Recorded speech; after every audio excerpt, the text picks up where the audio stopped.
She wished to update us on her journey over the past 14 years. I was deeply moved at the words I read, and I wept through most of the letter.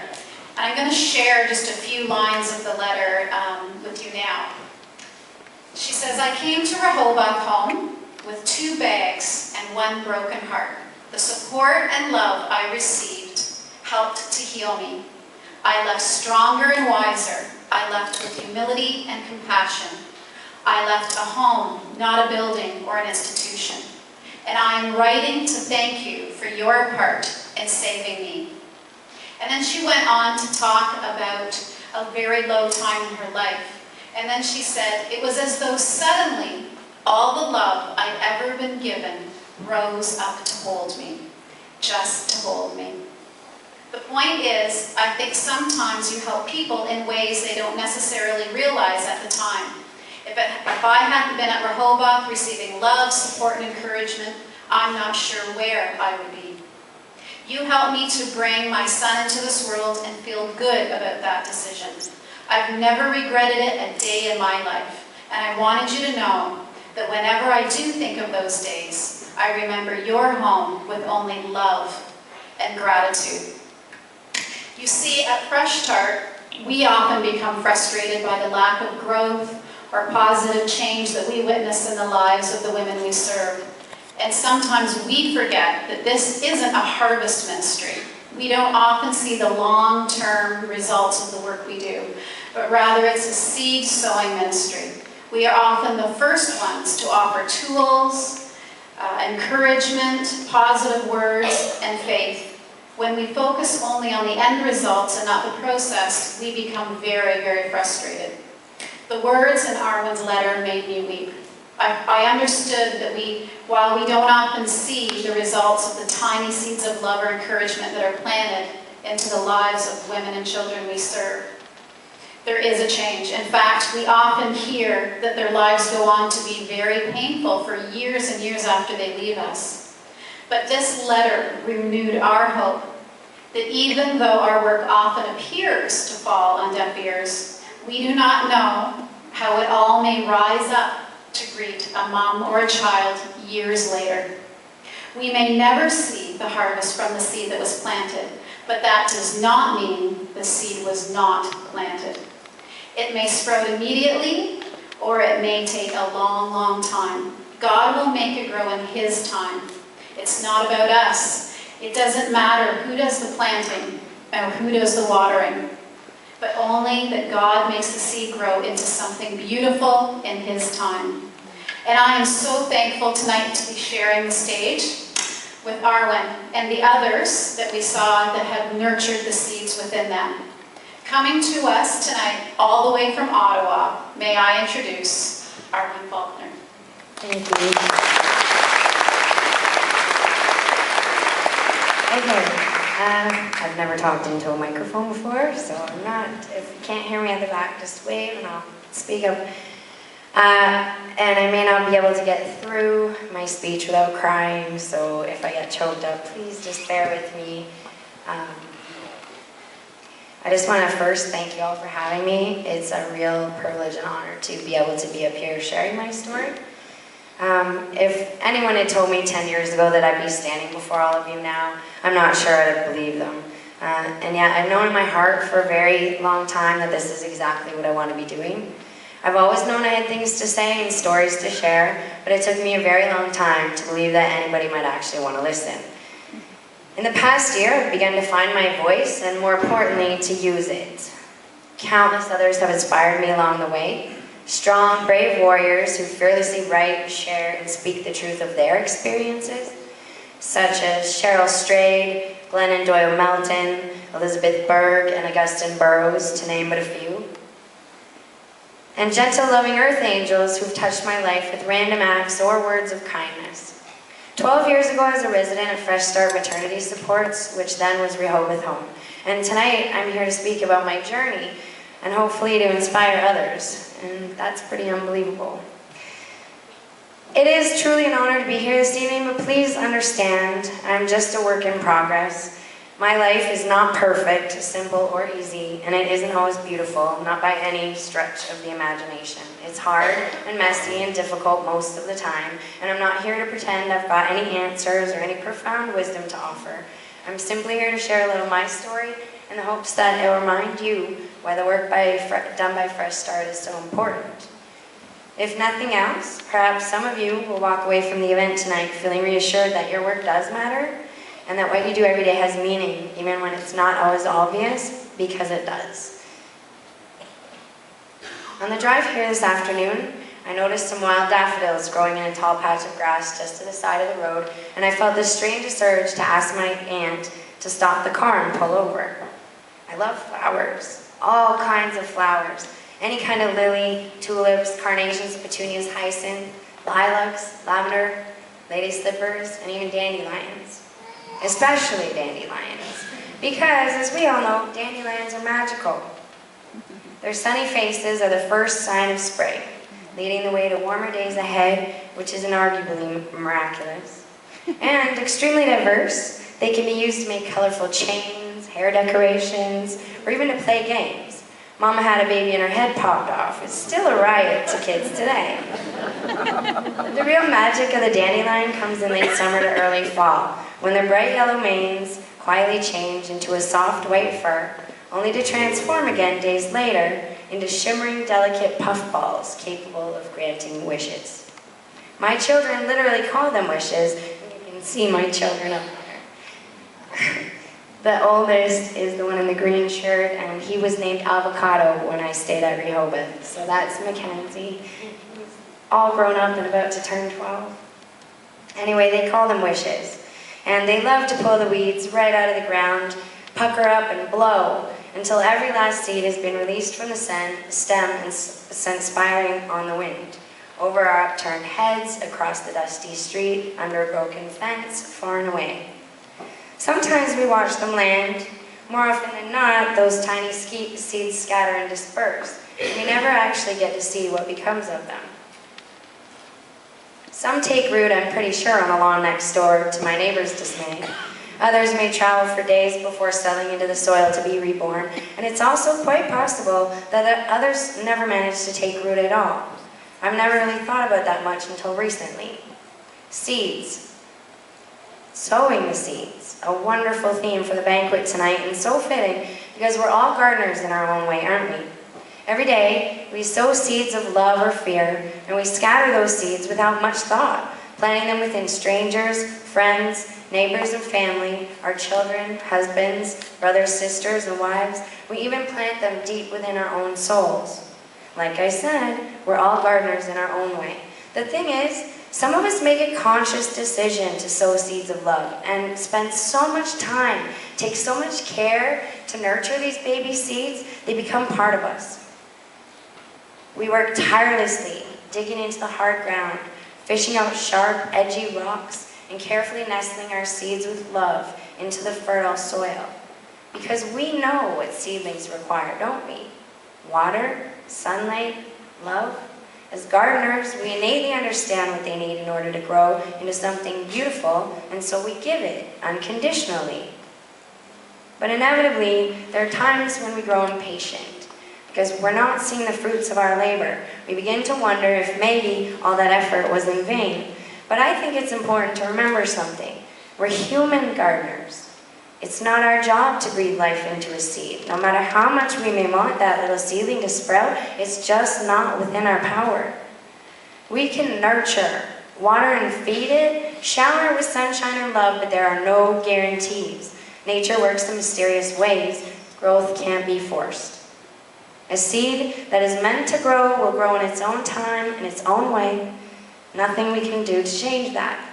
Our job then, in those moments, is to have faith, because faith can move mountains. In April 2002, I felt alone and abandoned, and as though no one in the world wanted me or my baby.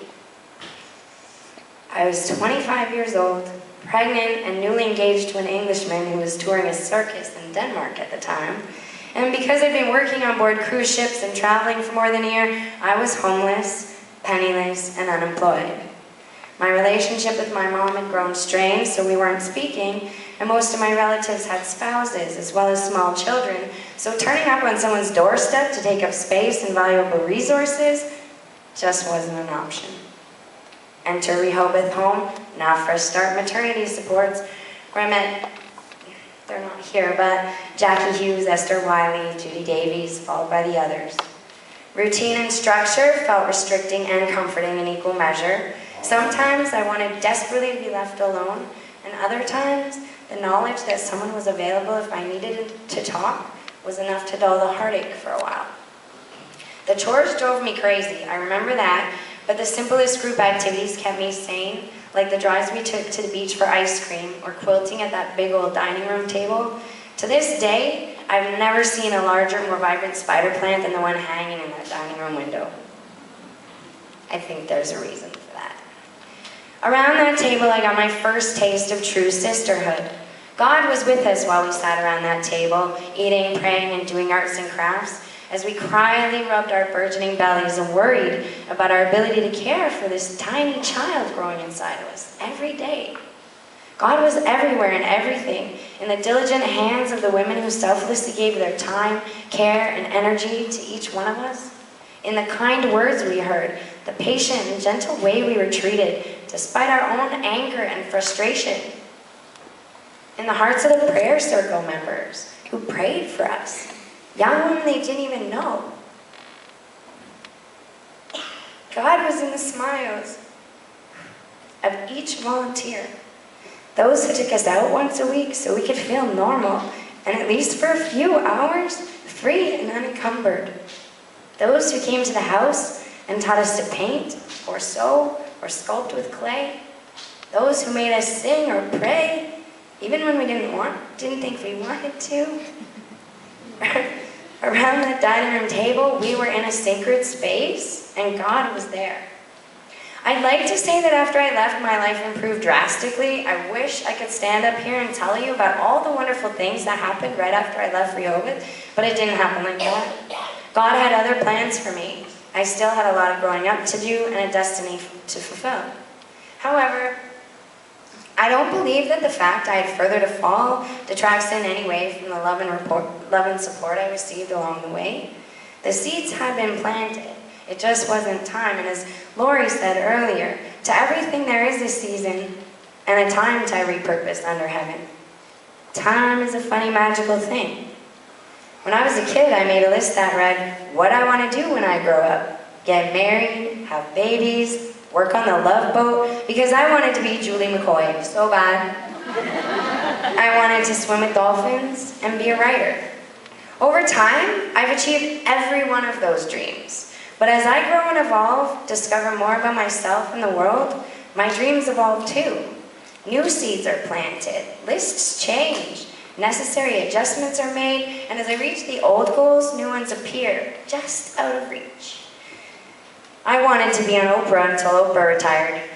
Now, I'm waiting for the powers that be to give Glennon Doyle Melton of Momastery.com a talk show, because Glennon's show is on my new and improved, updated, and transformed list, my grown-up list, which also happens to include raising well-adjusted children, graduating from university, taking a trip to Machu Picchu, walking the Camino de Santiago, creating a blog for single moms, starting a magazine, publishing my memoirs, and holding empowerment workshops.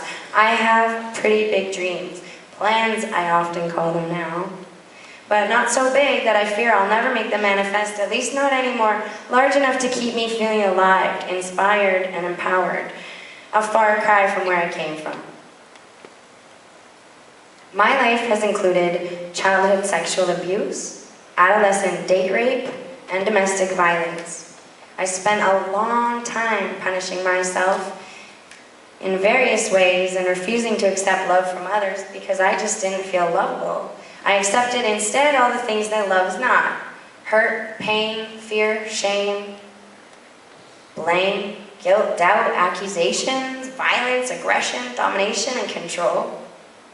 3 years after I left Rehoboth, pregnant for the second time, I moved into a shelter for abused women and children. 1 year later, I fled the city due to criminal harassment by male neighbors seeking to be more than friends. I moved my boys to the country, then to Nova Scotia, then back to Ottawa again. Exhausted, depressed, unable to eat, and plagued by hypervigilance and insomnia, I made the choice to visit a psychiatrist and was finally diagnosed with post-traumatic stress disorder, depression, and anxiety. I started counseling, and the journey of healing began. Eventually, I met Kevin, a single dad with full-time custody of his own 5-year-old son, and it wasn't long before I found myself pregnant for a third time. After our daughter was born, Kevin and I got married, and life settled down for a while. But a year or so later, I began to feel a little itch in my belly, and this one wasn't a baby. But there was movement, change, growth, 100 tiny seeds waking up in my soul. Old dreams came calling, initiated perhaps by the birth of my daughter. Thinking back to my own childhood, I remembered how much I'd loved to go to the university campus with my own mother. And I started to wonder if maybe I could succeed at university too. A movie I'd seen called What the Bleep Do We Know came to mind, which explains that our brains are adaptable, changeable, and reprogrammable. The term for that I learned in university is called neuroplasticity, which incidentally was the name of the first article I had published this year in the Globe and Mail.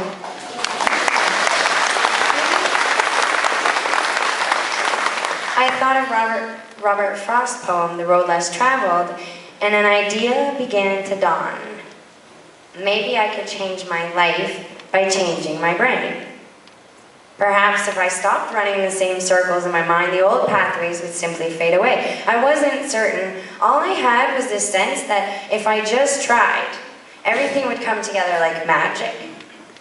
I've read The Alchemist by Paulo Coelho, and I have complete faith that when you want something, all the universe conspires in helping you to achieve it. I am where I am today because I was loved. That's the simple truth. Love led me here. Love, the Creator, God, the universe, and each and every single person who came along and offered a kind word or gesture, an intriguing idea or an inspiring thought, a book, a quote, a line from a poem or a favorite song, all of it. All of you led me here. Those baby seeds that were planted all along the way have finally had a chance to start sprouting, and I am eternally grateful. This year, I finished my first year at Carleton University for English writing. I made the dean's list because I got straight A's in all of my classes. I became, I became editor-in-chief of Carleton's first year little magazine, Harker Raven. I was also the editor on 2 class anthologies. I've dreamed of becoming a writer since I was a little girl, and this year I had the goal of 5 publications by September, and I'm now at 9, and we're only May, so I'm very excited. Thank you. I had the story that I mentioned published in the Globe and Mail. There was a story that I wrote called A Relative Stranger about my father, which was a finalist, actually, 4th place finalist in a CBC Defining Moments contest this year. And I won 3rd place honorable mention in the Carleton Writing Competition. So I've had an outstanding year. Now the other thing I did this year, and it's actually the thing I'm most proud of, is I began a nonprofit organization called the Journal Project. And what we do, because I'm a writer who has used journals my whole life to work through my issues and to understand myself and try and figure out where I am and where I want to go. The Journal Project is a nonprofit that collects new journals and small financial donations, and then we donate those journals to maternity homes and domestic violence shelters. So, thank you. We've been running only since January, and tonight, here, I wanted Fresh Start to be the recipient of the first 30 journals, which will cover 1 journal for every resident who comes in over the course of the year. So I've already given them to Lori. But I do, there's 30 journals with accompanying pens that will be going to the girls. If anyone's interested in learning more about the Journal Project, you can find thejournalproject.net. And the other thing I'll be donating is 2 copies of Carry On Warrior. It's a book by Glennon Doyle Melton, who I suggested I would like to be on her show. This book has really changed a lot of people's lives. It's a very honest book about mothering from a woman who's been an addict and a bulimic, found herself pregnant, straightened herself up. So when she talks about motherhood and parenting, she talks about it from a very authentic and real point of view. And so I just wanted to make sure that we had a copy of that in the library, a fresh start too. So I just wanted to thank you all for having me. Thank you very much.